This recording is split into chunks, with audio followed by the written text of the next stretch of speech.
assunto agora é saúde. A gente vem falando aqui no SC no Ar sobre o uso das canetas emagrecedoras para diferentes situações. E agora a Anvisa aprovou essas canetas para tratar a apneia do sono em casos de obesidade. Assunto do quadro Viva Melhor de hoje.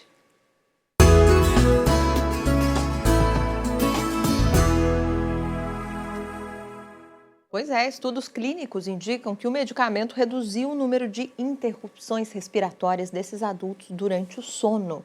Você já viu essa situação? Já presenciou? É angustiante, né? Imagina para quem sofre. O Márcio Falcão tem os detalhes ao vivo para a gente. Oi, Márcio. Oi, pessoal, é isso mesmo. Só que mesmo com a autorização da Anvisa para a utilização das canetas emagrecedoras para o tratamento da apneia obstrutiva do sono, é preciso ter autorização médica para que isso seja feito com segurança, para que garanta a tranquilidade da vida da pessoa. É por isso que a gente vai bater um papo agora com o médico pneumologista Dr. Luciano Hermes Lemko, ao vivo aqui conosco. Doutor, a gente sabe que agora temos essa sinalização da Anvisa para que essas pessoas utilizem esse medicamento.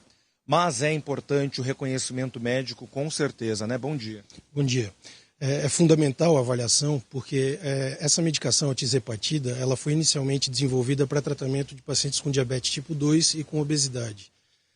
Em outubro do ano passado foi publicado um trabalho, numa revista de ampla circulação, mostrando que essa medicação poderia ajudar em casos de apneia obstrutiva do sono de grau moderado e grave associados à obesidade, porque existe uma relação muito grande da obesidade com a apneia do sono.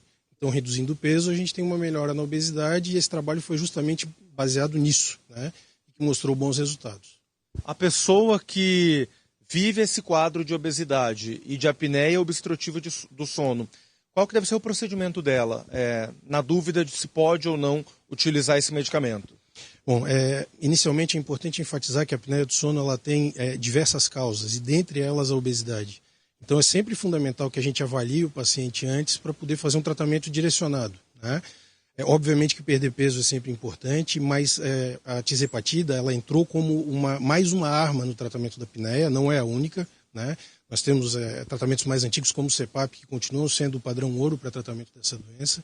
Então é sempre importante a avaliação do paciente antes para que a gente possa entender o que está acontecendo e dar um tratamento direcionado. Queria me aprofundar justamente nisso com você. As pessoas que não se enquadram nesse perfil, por exemplo, de obesidade, mas que convivem com a apneia, outros tratamentos continuam à disposição e podem ajudar essas pessoas? Sem dúvida, porque esses pacientes podem ter apneia por alterações craniofaciais, por alterações de posição de base de língua, de tamanho de amígdala, né? Ou eventualmente por alterações de relaxamento muscular, por uso de alguns medicamentos que induzem o sono, mas que podem facilitar a apneia do sono. Então é sempre fundamental que a gente avalie esse paciente antes, que se faça uma polissonografia, que é o exame de eleição para diagnóstico, e que aí a gente possa traçar a melhor estratégia.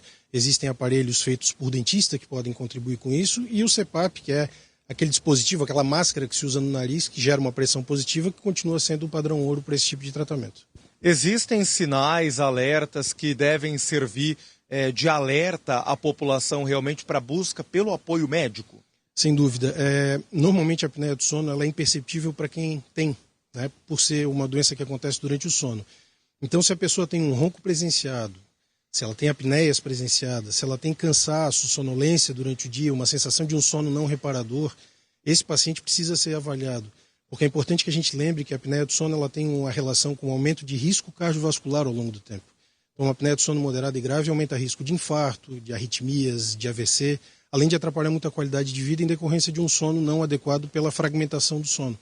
Então, é fundamental que se preste atenção nesses sintomas e, na presença dos sintomas, se faça uma avaliação antes de se pensar em tratamento. Para a gente ver como o sono realmente está associado a outras possíveis doenças do corpo e a importância dessa busca por tratamento médico ao menor sinal ali de que você não está evoluindo bem no seu sono ou de que está dando indícios de apneia. Doutor, muito obrigado pela participação ao vivo aqui conosco. Eu que agradeço, um bom dia.